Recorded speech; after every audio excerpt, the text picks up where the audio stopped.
Big boss season 9 commoners కూడా వెళ్ళొచ్చు అనేసి రావడం, అగ్ని పరీక్ష వరకు కొంత చాలామంది సో మెయిల్స్ పంపించడం, వీడియోస్ పంపించడం, అందులో కొంతమందిని సెలెక్ట్ చేసి అగ్ని పరీక్షలో టెస్ట్ చేసి బిగ్ బాస్ హౌస్కి పంపించడం జరిగింది కదా.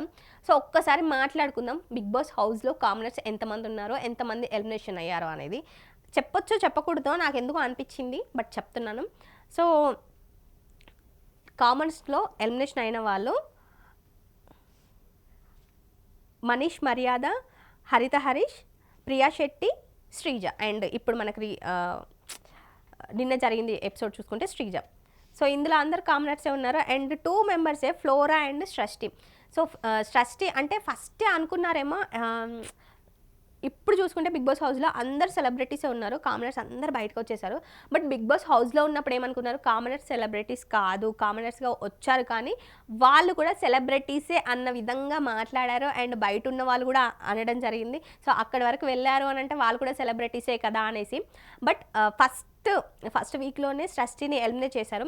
అంటే అందరు అనుకున్నారు సో కామనర్స్ని తీసుకున్నారు కదా, వాళ్ళని ఉండనివ్వరులేండి, ఫస్ట్ వీక్ నుంచి కామనర్స్ని ఎలిమినేట్ చేస్తూ వస్తారు అనేసి. బట్ బిగ్ బాస్ కొంచెం డమ్కి ఇచ్చింది అనుకోండి అందరికీ. అంటే కామనర్స్కి హైప్ చేస్తాం మేము సెలబ్రిటీస్ని కొంచెం అది ఇది అనేసి. అండ్ బయట పబ్లిక్ బైట్స్ చెప్పేవాళ్ళు కూడా కామనర్స్ చాలా ఓవర్ చేస్తున్నారు, సెలబ్రిటీస్ని ఏడిపిస్తున్నారు, అది ఇది అనేసి చెప్పడం జరిగింది. ఒక్క నిమిషం నువ్వు ఆ ప్లేస్లో ఉంటే ఈ మాట అంటావా? ఒక్కసారి ఆలోచించుకోండి మీరే.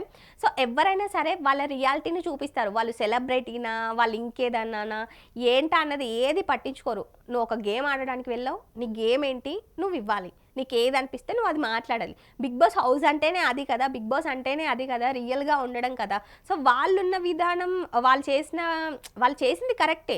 బట్ మనకి చూసే ఇంటెన్షన్ అలా అనిపించుంటుంది అండ్ మీకు కూడా అలా అనిపించుంటుంది.